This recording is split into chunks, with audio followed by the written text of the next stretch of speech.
Hello दोस्तों, bright campus के YouTube channel में आप लोग का बहुत बहुत स्वागत है। दोस्तों, आज जैसा कि हम लोग प्रत्येक रोज देखते हैं कि प्रकाश के परावर्तन और अपवर्तन वाले चैप्टर को हम प्रत्येक रोज देखते आए हैं, तो उसी में से आज पांचवा पार्ट होगा। 4 ठो मैंने पार्ट दे दिया है और चारों पार्ट का डाला हुआ है वीडियो। अगर आप लोग वीडियो नहीं खोज पा रहे हैं तो मेरे प्लेलिस्ट में जाइए और वो प्लेलिस्ट में जाके देखिए, वहां पर लिखा हुआ है फिजिक्स का प्रकाश का परावर्तन और अपवर्तन, और उसमें जाके देखिए चारों पार्ट का वीडियो 4 पार्ट तक डाल दिया है और 5वां पार्ट और चौथा पार्ट में आपको लास्ट में बताए थे कि प्रतिबिंब की स्थिति आपको बता दिए थे दर्पण में प्रतिबिंब की स्थिति के बारे में। और आज हम लोग चर्चा करेंगे कि ये कुछ क्वेश्चन है महत्वपूर्ण, छोटे छोटे क्वेश्चन है, उस क्वेश्चन को देखेंगे, समझेंगे अच्छा तरीका से, और उसके बाद चलेंगे कि समतल दर्पण में जो प्रतिबिंब बनता है उसकी संख्या निकालने के लिए कैसे हम निकालते हैं, उसकी संख्या के बारे में देखेंगे अगर टाइम रहा तो। नहीं तो पहले इस क्वेश्चन को समझ लेते हैं। जैसा कि आप लोग को क्वेश्चन लिखा हुआ है, पहला क्वेश्चन लिखा हुआ है आपको, हजामत बनाने के लिए अवतल दर्पण का उपयोग किया जाता है, क्यों?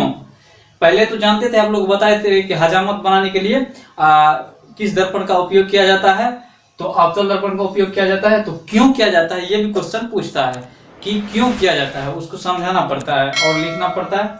तो देखिए, इसको समझते हैं हम। अवतल दर्पण का उपयोग हजामत बनाने के लिए, दाढ़ी सब नहीं बनाते हैं, दाढ़ी सब बनाने के लिए उसमें क्या अवतल दर्पण का उपयोग किया जाता है। आप लोग ये समझिए, अवतल दर्पण का उपयोग किया जाता है हजामत बनाने के लिए। क्यों किया जाता है? हम लोग इससे जस्ट पीछे वाले पार्ट में, चौथा पार्ट में आपको बताई प्रतिबिंब की स्थिति, जिसमें आपको बताए थे अवतल दर्पण ये क्या है, ये एक MN एक अवतल दर्पण हो गया। और अवतल दर्पण में आप देखिएगा, अगर प्रतिबिंब कहाँ बनता है, अगर वस्तु को हम कहाँ पर रखते हैं, प्रधान ध्रुव ये हुआ, क्या हुआ, MN ये हुआ। अवतल दर्पण आपको ये इधर से कलई क्या हो रहा था, अगर इस पे आप वीडियो पीछे डाला हुआ है शुरू से, प्रकाश के परावर्तन के फर्स्ट पार्ट से ही डाला हुआ है, उसको जाके देखिए तब समझ में आएगा। जो पहली बार देख रहे हैं, जो देखे हैं चारों पार्ट, उसके लिए आसान होगा। जब हम यहाँ पर फोकस है, अगर फोकस और प्रधान ध्रुव के बीच में अगर हम वस्तु को रखते हैं, उसका प्रतिबिंब क्या होता है कि पीछे बनता है, दर्पण के क्या होता है, दर्पण के पीछे बनता है। इसको डॉट डॉट लाइन से दर्शाते हैं, पीछे बनता है और बड़ा बनता है। क्या होता है?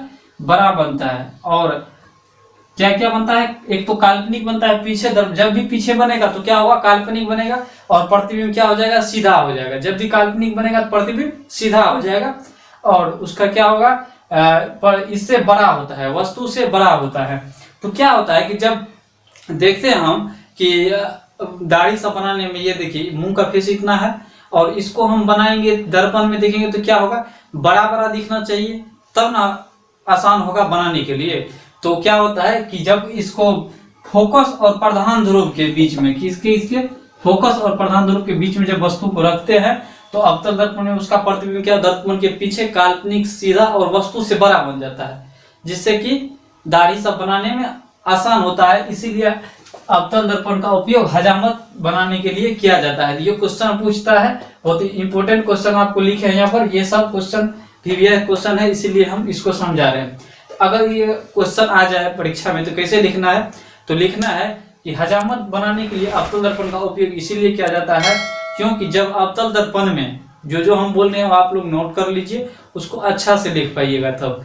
तो अवतल दर्पण का क्यों उपयोग किया जाता है, क्योंकि अवतल दर्पण में जब हम प्रतिबिंब को फोकस और प्रधान ध्रुव, किसके, फोकस और प्रधान ध्रुव के बीच में रखते हैं वस्तु को, तो उसका प्रतिबिंब दर्पण के पीछे काल्पनिक और क्या होता है, सीधा बनता है और वस्तु से बड़ा बनता है, जिससे कि हमको दाढ़ी बनाने में आसान होता है और छोटे छोटे दाढ़ी को देख करके उसको काटने में आसान होता है। इसीलिए इसका उपयोग किया जाता है। तो आप लोग अच्छा से समझे होंगे इसको, पहला क्वेश्चन को। तो पहला क्वेश्चन देख लिया आप लोग, हजामत बनाने के लिए इसका उपयोग क्यों किया जाता है। उसके बाद अब दूसरा क्वेश्चन है आपको, मोटर चालक के साइड मिरर के रूप में किसका उत्तल दर्पण का उपयोग किया जाता है। उत्तल दर्पण का उपयोग किया जाता है क्यों, मोटरसाइकिल जो चलाते हैं आप लोग, तो देखते हैं क्या होता है, उसके साइड मिरर जो दिया हुआ रहता है, मुंह देखने के लिए नहीं दिया हुआ रहता है, वो रहता है कि आप पीछे जो गाड़ी आ रही है उसको देखने के लिए वो साइड मिरर दिया जाता है। तो उसमें किस दर्पण का उपयोग किया जाता है, उत्तल दर्पण का उपयोग किया जाता है। आगे चल के हम अवतल और उपयोग में ही बताएंगे किस किस में उपयोग होता है, कि उत्तल और अवतल दर्पण का किस किस में उपयोग होता है, उसमें हम बता देंगे, नोट कर लीजिएगा। तो पहले ये देख लीजिए, उत्तल दर्पण का उपयोग किस में, साइड मिरर के रूप में। मोटरसाइकिल के साइड में जो रहता है उस साइड मिरर के रूप में किया जाता है। क्यों किया जाता है इसको हम समझेंगे। तो क्वेश्चन को समझिए। कब क्या होता है उत्तल दर्पण में, उत्तल दर्पण में ये मान के चलिए मिटा देते हैं इसको, ये अवतल दर्पण समझ लिए। अब उत्तल दर्पण में देखिए, आप लोग पीछे जाके वीडियो देखिए जो नहीं देखे हैं। उत्तल दर्पण में क्या होता है, ये उठा हुआ भाग होता है और इसका अंदर वाला भाग क्या होता है, कलई क्या हुआ रहता है, कलई क्या हुआ रहता है। क्या होता है कि जब वस्तु को, इसमें बताए थे जस्ट पीछे वाले पार्ट में, चौथा पार्ट में बताया आपको, दो ही स्थिति होता है रखने का। एक अनंत पर रखा जाता है वस्तु को, और एक तो क्या होता है अनंत और प्रधान ध्रुव। ये अनंत और प्रधान ध्रुव के बीच में रखा जाता है वस्तु को। कहाँ रखा जाता है, अनंत और प्रधान ध्रुव के बीच में रखा जाता है। तो इसका प्रतिबिंब क्या होता है कि यहाँ पर इसका प्रतिबिंब दर्पण के पीछे काल्पनिक, काल्पनिक क्या क्या होता है, जब भी दर्पण के पीछे बनेगा, तो आप पहले ये दिमाग में सेट करिए, जब भी दर्पण के पीछे बनेगा तो काल्पनिक बन जाएगा और क्या होगा, सीधा होगा। काल्पनिक और सीधा प्रतिबिंब होगा। और क्या होता है, वस्तु से छोटा होता है। कितना होता है, अगर अनंत पे रखते हैं तो क्या होता है, अनंत पे रखने के बाद बहुत ही छोटा हो जाता है। और जब हम बीच में रखते हैं, अनंत और प्रधान ध्रुव के बीच में रखते हैं वस्तु को, तो क्या होता है, उसका प्रतिबिंब छोटा होता है वस्तु से और काल्पनिक होता है, सीधा होता है। अब समझिए कि क्या होता है, इसका उपयोग क्यों होता है कि मान चलिए, और इसका परावर्तक सतह क्या होता है, उभरा हुआ रहता है। तो ये क्या करता है, बहुत बड़ा क्षेत्र में जितना ये उभरा हुआ क्षेत्र रहेगा उतना ये देखिए इसका फैला हुआ क्षेत्र। अगर अवतल दर्पण में देखेंगे तो उसका क्या होता है, अवतल दर्पण में ऐसे होता है, इसका परावर्तक सतह इधर होता है, इसका क्या होगा, ऐसे क्षेत्र कीजिए, ये कम क्षेत्र आ जाता है।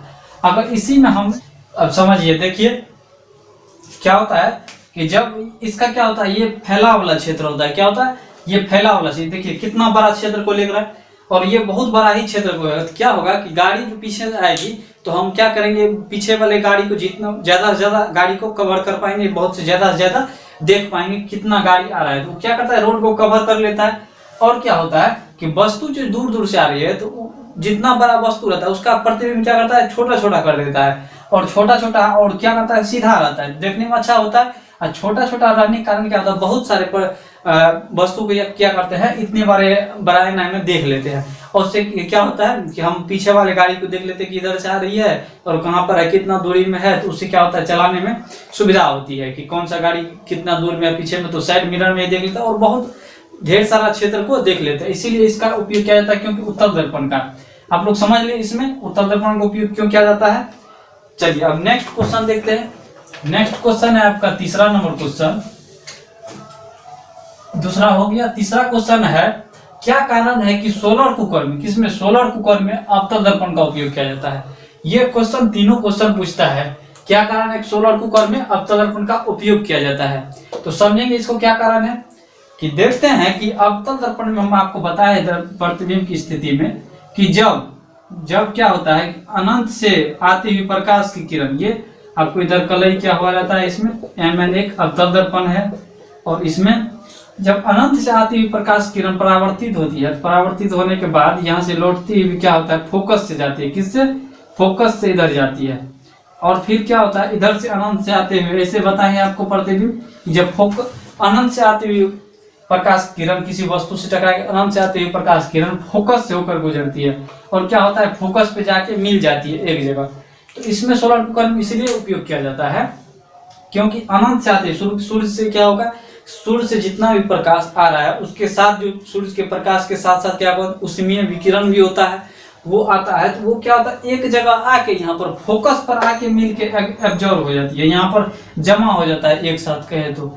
जमा होने के कारण क्या होता है, ये एक जगह उष्मा जमा होगा तो क्या करता है, आग फैला देता है। आप लोगों को आगे चल के बताएंगे भी कि दूरबीन में जो आप देखे होंगे कैसे कि किसी कागज को जलाना है, अगर किसी कागज को धूप में जलाना है तो क्या करते थे कि दूरबीन को यहाँ पर रखते थे और पीछे कागज, धूप आती थी प्रकाश किरण, तो अनंत से आती हुई प्रकाश किरण एक जगह यहाँ पर क्या करती थी, कागज को जला देती थी एक जगह। तो वही बात यहाँ पर भी होता है सोलर कुकर में, उसमें ऊर्जा आती हुई अनंत से यहाँ पर टकराती है, किससे, अवतल दर्पण से टकराती है। टकराने के बाद क्या होता है, एक जगह फोकस पे जाके जमा हो जाता है।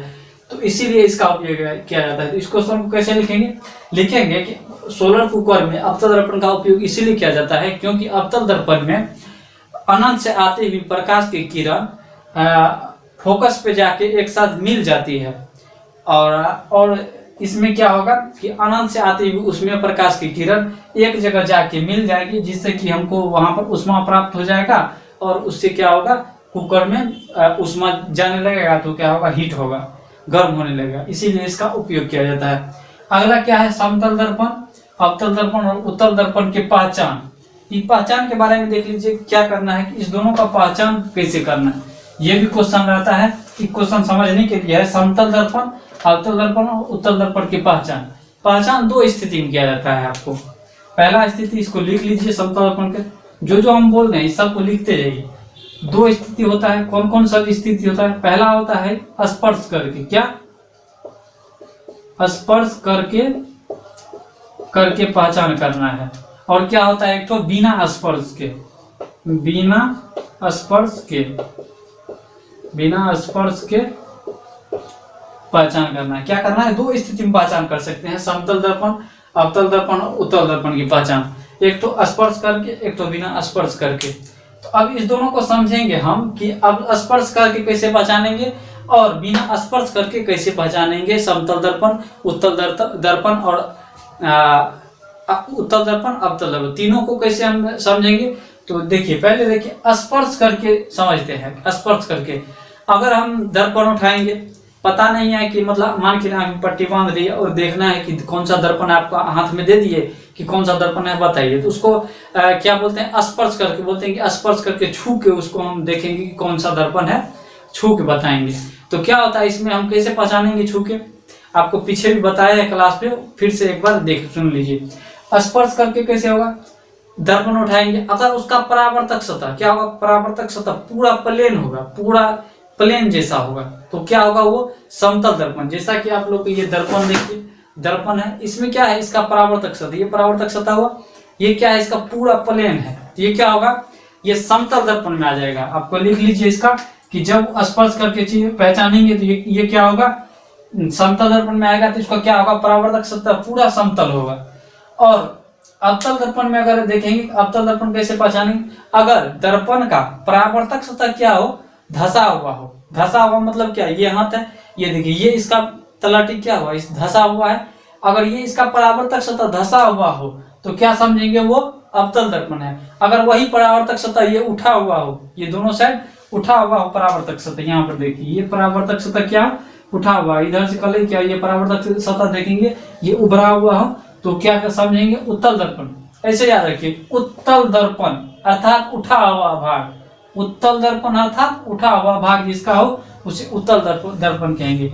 तो तीनों दर्पण को समझ लिए कैसे स्पर्श करके पहचानना है। अगर परावर्तक सतह समतल हो समतल दर्पण, अगर परावर्तक सतह धसा हुआ हो तो अवतल दर्पण, अगर परावर्तक सतह उठा हुआ हो तो उत्तल दर्पण, ये समझ लिए।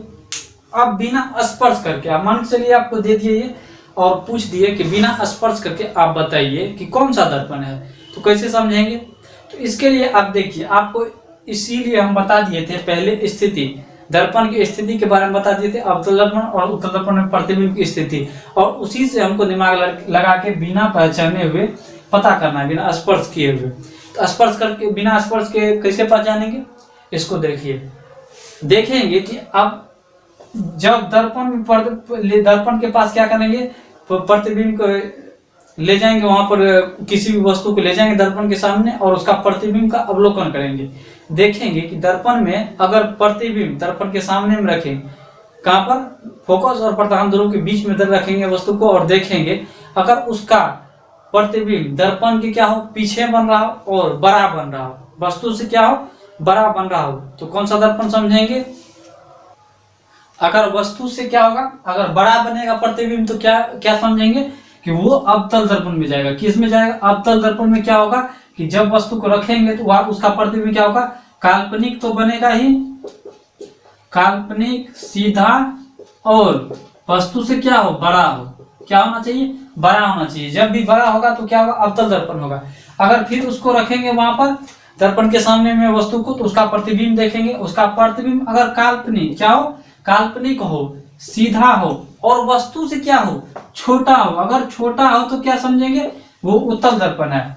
अगर वस्तु के बराबर हो, क्या हो, काल्पनिक बने, सीधा बने, ये दोनों कंडीशन इसमें भी आएगा। और जब क्या हो, बराबर साइज का बने। क्या बने, बराबर साइज का बनेंगे तो समझेंगे ये समतल दर्पण है। ये तीनों समझ लिए कि बिना स्पर्श करके कैसे समझेंगे कि कौन सा दर्पण है, और स्पर्श करके कैसे समझेंगे कौन सा दर्पण है।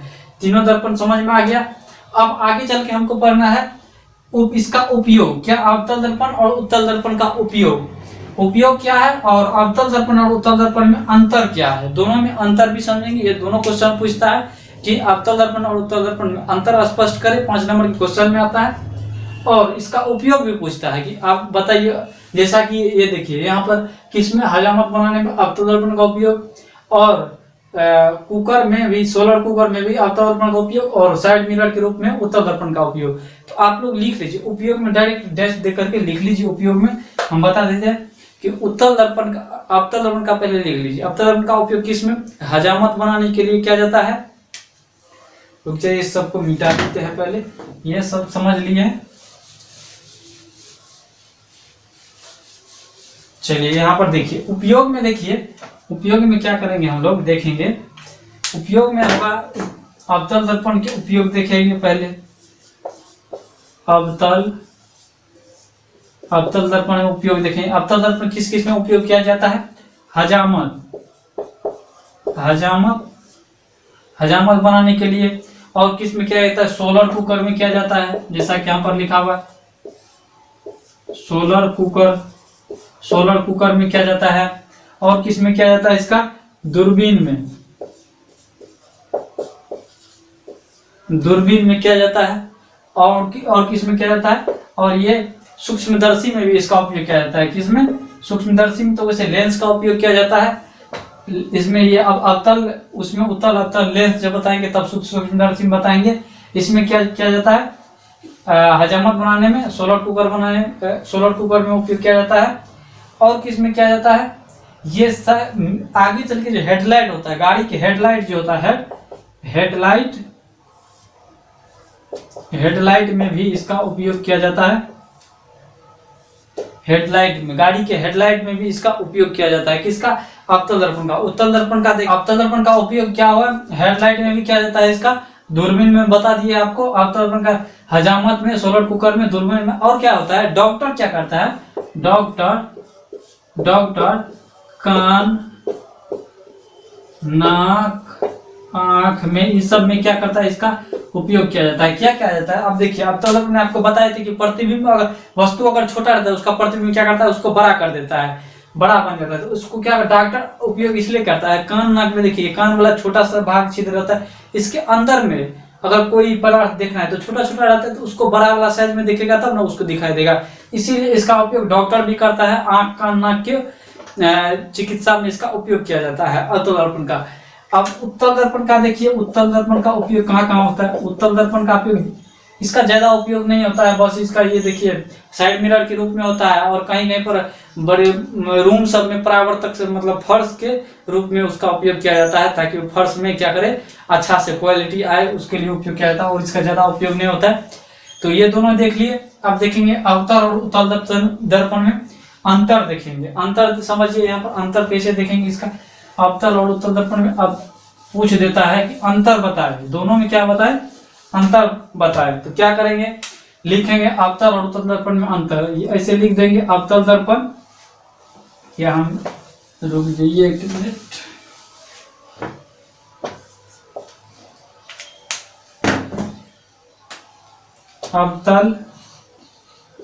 अवतल ऐसे लिख देंगे, अवतल दर्पण और उत्तल दर्पण। और दोनों में क्या करेंगे, अंतर लिखना स्टार्ट करेंगे। दोनों में ऐसे करके लिखना है। 5 नंबर में पूछता है अवतल दर्पण और उत्तल दर्पण में अंतर बताएं। तो दोनों में क्या बताएंगे कि अवतल दर्पण में देखेंगे इसका परावर्तक सतह क्या होता है। इसका परावर्तक लिखते जाइए आप लोग। पहला नंबर देकर के लिखेंगे कि अवतल दर्पण का परावर्तक सतह उठा हुआ होता है या उभरा हुआ होता है। उत्तल दर्पण का परावर्तक सतह धंसा हुआ होता है।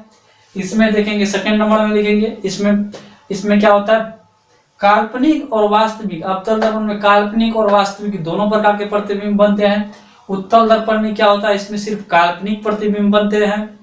और इसमें देखेंगे अवतल दर्पण में वस्तु से बड़ा और छोटा दोनों प्रकार के प्रतिबिंब बनते हैं, जबकि इसमें उत्तल दर्पण में वस्तु से छोटा प्रतिबिंब बनते हैं।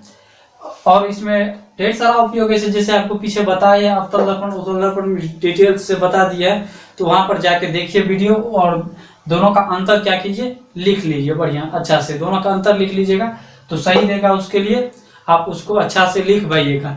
और ढेर सारा है कि इसमें वास्तविक पर्दे भी, इसको पर्दे पर उतारा जा सकता है, उसको पर्दे पर उतारा नहीं जा सकता है।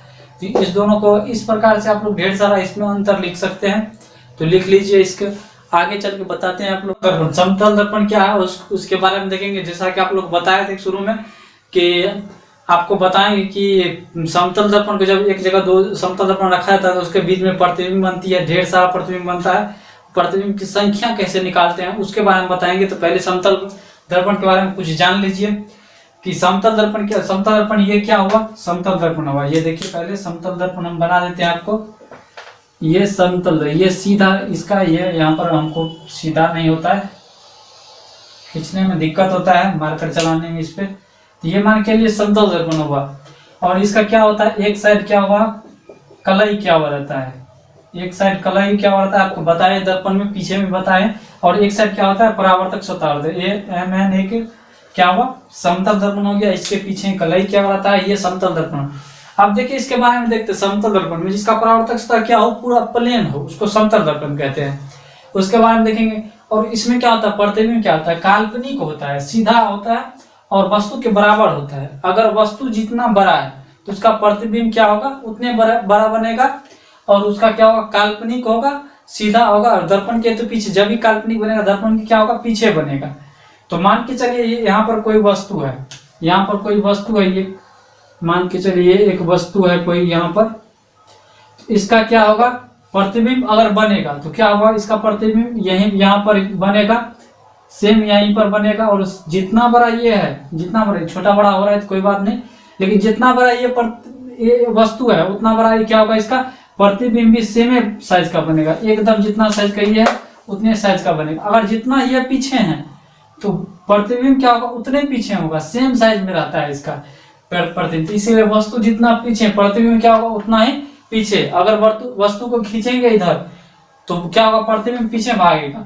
फिर सटाएंगे जैसे वस्तु को तो क्या होगा, सटेगा सेम। तो क्या होता है उसको, यहाँ पर देखिए ये समतल दर्पण है, समतल दर्पण जितना बड़ा ये मार्कर है उतने बड़ा मार्कर उसमें दिखाई दे रहा है। अगर इसको जैसे जैसे सटाएंगे, देखिए दोनों सट रहे हैं, जैसे जैसे दूर करेंगे दोनों क्या हो रहा है, दूर हो रहा है। तो यही क्या, ये समतल, इसका परावर्तक सतह क्या है, देखिए पूरा प्लेन है। और इसमें देखिए ये दोनों मार्कर देखिए एक जगह, दोनों बराबर करेंगे, दूर ले जाएंगे, दूर जाएगा। तो यहाँ पर देख लिए समतल दर्पण। और क्या होता है इसमें, क्या होता है पार्श्व परिवर्तन है। ये हम फिगर बना दिया आपको, इसमें उल्टा सीधा पता नहीं चलेगा। पार्श्व के बारे में देख लीजिए, ये एक नया शब्द है, इसके बारे में देखिए ये क्या है। पार्श्व विपरिवर्तन का मतलब हुआ कि आपका, जैसे ये मेरा दायां बायां है तो उसमें क्या होगा, ये दायां वाला भाग इसमें क्या चलेगा, इस साइड चला जाएगा, और बायां वाला भाग इस साइड चला जाएगा। उसे क्या कहेंगे, पार्श्व विपरिवर्तन। अर्थात उसका चेंज क्या है, लेफ्ट राइट का ऊपर नीचे नहीं चेंज होगा, लेकिन उसका लेफ्ट का राइट में चला जाएगा, राइट का लेफ्ट में आ जाएगा।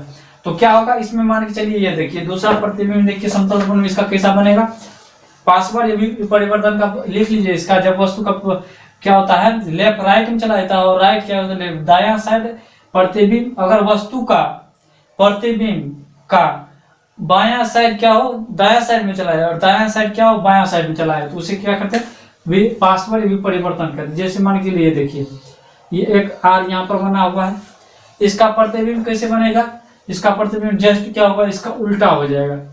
क्या होगा, इसका उल्टा हो जाएगा, ये इस साइड चला आएगा, क्या आएगा, इस साइड आ जाएगा और ऐसे हो जाएगा। आकार सेम बनेगा, सेम साइज का बनेगा, और जितना दूरी इधर रहेगा उतना दूरी भी इधर ही रहेगा, लेकिन क्या होगा, इसका उल्टा हो जाएगा। ये आर वाला आगे चला आएगा, ये देखिए इस साइड ये आगे चला आइए, और ये क्या हुआ, इस साइड सीधा लिखा हुआ है, इस साइड क्या उल्टा। यही क्या हुआ, पार्श्व विपरिवर्तन हुआ इसका, पार्श्व विपरिवर्तन। अर्थात दायां वाला भाग बायां में चले जाए और बायां वाला भाग दायां में चले आए। और तो ये देख लिए समतल दर्पण के बारे में। अब इसका उपयोग समझ लीजिए, उपयोग क्या होता है।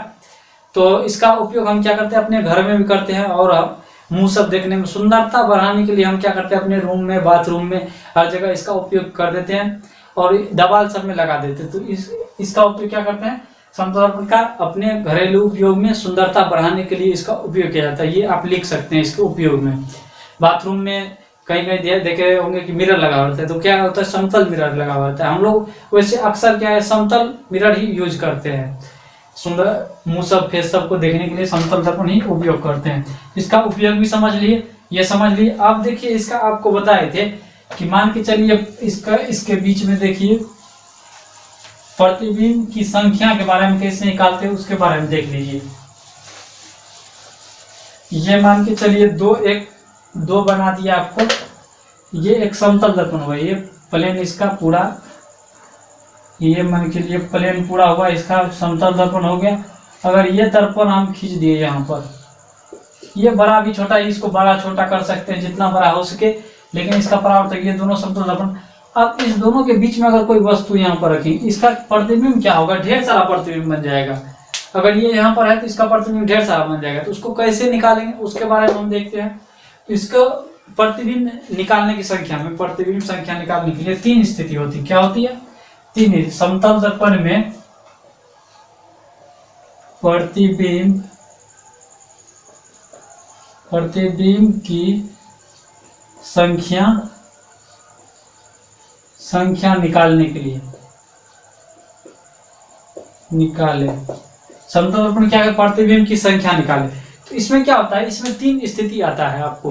पहला स्थिति क्या होता है, पहला स्थिति, इसका पहले आप फॉर्मूला लिख लीजिए। फॉर्मूला क्या होता है, इसका फॉर्मूला n बराबर 360 बटे थीटा, 360 बटे थीटा। ये इसका मुख्य क्या हुआ, मुख्य ये फार्मूला हुआ। ये फार्मूला लिख लीजिए, इसका ये मेन फार्मूला हुआ। और इसी पर ये क्या हुआ, तीनों स्थिति का आप होगा। तीनों स्थिति में देखेंगे कैसे कैसे होता है। तो ये जबकि यहाँ पर क्या हो गया, ये लिख लीजिए n क्या हुआ, प्रतिबिंब की संख्या होगा। क्या हुआ, प्रतिबिंब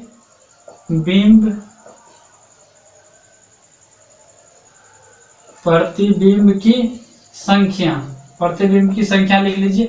और थीटा क्या हुआ, यहाँ तक कौन होगा, थीटा कौन, दोनों के बीच में जो घुमाव पैदा होगा, ये जैसे ये यहाँ पर देखिए, यहाँ कुछ ना कुछ कौन बन रहा है, ये कौन हुआ, ये कौन क्या हो गया, थीटा हो गया। तो इस दोनों के लिख लिए 360 बटा थीटा, ये मेन फॉर्मूला हो गया। आप देखेंगे तीनों स्थिति में कब क्या होता है कि देखेंगे, अगर हम पहला स्थिति देखते हैं। पहला स्थिति में क्या होता है, पहला स्थिति में ये समझ लिया आपको, यहाँ पर प्रतिबिंब की संख्या हुआ, ये थीटा कोण हुआ, यहाँ पर ये दोनों के बीच में जो कोण बन रहा है। तो ये पहला स्थिति होता है कि अगर हम प्रतिबिंब की संख्या अगर निकाल रहे हैं, अगर हमको सम संख्या प्राप्त हो, क्या हो, सम संख्या प्राप्त हो, तो उसमें हम क्या करेंगे, जब ये फॉर्मूला, जब विषम संख्या प्राप्त हो, क्या हो, विषम संख्या, जब ये विषम संख्या प्राप्त हो तो क्या करेंगे, यही फॉर्मूला लगेगा सेम। क्या करेंगे, यही फॉर्मूला सेम लगाएंगे। अगर ये विषम संख्या प्राप्त हो तब, अगर कोई मान के चलिए थीटा का कोई कोण मान लीजिए, मान के चलिए कोई कोण ले लेते हैं थीटा के लिए, और उसको काट के देखते हैं, तब उसका स्थिति निकालते हैं। तो मान के चलिए क्या करेंगे, कोई कोण ले लेंगे, उसके बाद निकालते हैं। देखिए मान के चलिए 40 डिग्री कोण ले लीजिए, थीटा बराबर क्या कीजिए 40 डिग्री, तो प्रतिबिंब की संख्या निकालते हैं। थीटा बराबर क्या करें, थीटा बराबर जब हम ले ले यहाँ पर 40 डिग्री, मान चलिए दे दिया आपको प्रश्न में कि थीटा अगर ये क्या हो 40 डिग्री पर घुमा हो, सब दो समतल दर्पण क्या हो 40 डिग्री पर घुमा हुआ हो, तो उसकी प्रतिबिंब की संख्या ज्ञात करें। तो प्रतिबिंब की संख्या कैसे ज्ञात करेंगे, तो इसका जब 40 डिग्री हो तो क्या करेंगे, 360 बाय 40, थीटा की 40 देंगे। अब इसको काटिए, कितना 9 आ रहा है, 9 आ रहा है। ये क्या है, ये एक विषम संख्या है। क्या है, विषम संख्या है। तो विषम संख्या क्या होगा, जैसा कि आपको ये फॉर्मूला हम डायरेक्ट बताए, विषम संख्या में क्या होगा, प्रतिबिंब की संख्या हो जाएगा, प्रतिबिंब की संख्या हो जाएगा, यही 9 क्या होगा, प्रतिबिंब की संख्या निकल जाएगा। अब देखते हैं हम दूसरा स्थिति में कि जब ये क्या हो, दूसरा स्थिति में देखते हैं, जब ये विषम संख्या आया तो क्या हुआ, प्रतिबिंब की संख्या यही रहा। जब अगर सम संख्या आता है तब क्या होता है, देखिए दूसरा स्थिति क्या होता है, पहला स्थिति बता दिया आपको। दूसरा स्थिति जब क्या हो, सम हो, जब सम संख्या आए, क्या है, सम संख्या आए तो उसके लिए फॉर्मूला क्या होता है, n बराबर 360 बटा थीटा -1। ये फॉर्मूला हो जाता है जब कब, जब अगर सम संख्या हो। तो पहले क्या करेंगे, उस मेन फॉर्मूला पर निकाल लेंगे। अगर विषम संख्या प्राप्त हो तो वही संख्या उसका आंसर हो जाएगा। अगर सम संख्या प्राप्त हो तो क्या होगा, एक घटाना पड़ेगा। तो ये इसके लिए फॉर्मूला आता है। तो पहले क्या करेंगे, मेन फॉर्मूला जो है उस पर तोड़ेंगे। तो मान के चलिए अगर दे दिया आपको कि थीटा बराबर, यहाँ पर ये थीटा बराबर 30 डिग्री हो, कितना हो, 30 डिग्री हो, तो क्या करेंगे, प्रतिबिंब की संख्या n बराबर निकालेंगे। तो प्रतिबिंब की n जब निकालेंगे यहाँ पर, तो यहाँ पर देखिए 360 जब क्या हो, थीटा क्या कितना हो, 30 डिग्री हो, 30 डिग्री हो, तो यहाँ काटेंगे, ये क्या होगा, 3 3 दूना 6, कितना आया ये 12। ये क्या है, ये एक सम संख्या है। क्या है, सम संख्या है। 12 एक सम संख्या है। तो इसको क्या करेंगे, इस फॉर्मूला पे ले जाएंगे। और इसका क्या करेंगे, दूसरी स्थिति में क्या होता है, सम संख्या अगर हो तो सम संख्या में अगर हो तो उसमें से -1 हो जाता है। तो इसमें क्या करेंगे, तो क्या हो, जब यहाँ पर क्या होगा, सम संख्या जब प्राप्त हो तो क्या होगा, ये एक घट जाएगा, ये घट के क्या होगा, 11 इसका आंसर होगा। चलिए अब देखते हैं आगे। देखिए अब तीसरा स्थिति के बारे में देखते हैं कि अगर तीसरा स्थिति पैदा हो तब क्या।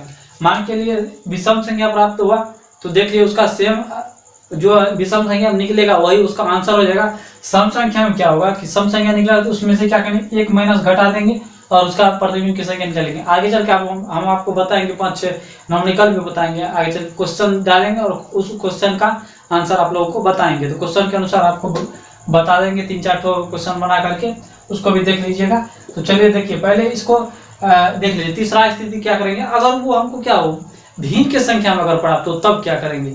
मान के लिए विषम संख्या में, सम संख्या में देख लिया, अगर भिन्न के बट्टे में प्राप्त हो, भिन्न के संख्या में प्राप्त हो तब क्या करेंगे। मान के चलिए यहाँ पर देखिए, अगर थीटा बराबर यहाँ पर आपको दे दे, थीटा बराबर 50 डिग्री, तब अगर निकालेंगे तो क्या होता है, थीटा बराबर 50 डिग्री, n बराबर निकालेंगे तो क्या होगा, इसका 360 बटे 50, 0 7 5 35, 7.2 के करीब आएगा, 7.2। अब क्या करेंगे इसको, ये बट्टे में अगर आ गया, मान के चलिए यहाँ 36/5 आ गया। अब इसको क्या करेंगे, तो इसका नियम है, इसका नियम लिख लीजिए, तीसरा नियम लिख लीजिए कि अगर वो क्या हो, बट्टे के अगर भिन्न के संख्या में प्राप्त हो तो उसका क्या करेंगे, उसको दशमलव के रूप में ले जाएंगे और उसके पूर्णांक में से एक घटाएंगे और वही उसका आंसर हो जाएगा। तो क्या करेंगे, इसको पहले दशमलव के रूप में ले जाएंगे तो क्या होगा, 7। चलिए यहाँ पर देखिए, अगर ये बट्टे की संख्या भिन्न ये दशमलव के रूप में अगर प्राप्त हो तो क्या करेंगे कि इसका पूर्णांक संख्या क्या होगा, इसका 7 होगा, तो इसको लिख लेंगे 7 और इसमें से एक घटाएंगे और वही उसका आंसर हो जाएगा। 7 में से 1 गया 6, तो प्रतिबिंब की संख्या कितनी हो जाएगी, 6 हो जाएगी। अब इस पे हम आपको नॉमिकल देकर के बताएंगे कि सारे नॉमिकल को एक जगह हल कर देंगे, उसका पहले क्वेश्चन लिख देंगे और उसका हल कर देंगे। अब आगे चल के हम बताएंगे आपको, जिस दिन नॉमिकल बताएंगे उसी में हम क्या बताएंगे, आपको द्वारक के बारे में बताएंगे और आवर्धन तो आगे चल के बताएंगे। अब नेक्स्ट वीडियो जो आएगा 6ठा पार्ट, उसमें आपको बताएंगे कि r बराबर, ये f बराबर जो होता है, f बराबर r/2 ये फॉर्मूला, दर्पण सूत्र, ये सभी को प्रूव करके 6ठा पार्ट में दोनों में बताएंगे। अवतल दर्पण और उत्तल दर्पण दोनों में प्रूव करके आप लोग को बताएंगे f बराबर r/2 कैसे होता है और दर्पण सूत्र को क्या होता है, उसको प्रूव कैसे करते हैं उसको। उसके बाद आवर्धन को भी प्रूव करेंगे। वो सब आगे नेक्स्ट पार्ट में देखेंगे। तो इसमें इतना ही आज के लिए, नेक्स्ट वीडियो में मिलते हैं, तब तक के लिए जय हिंद।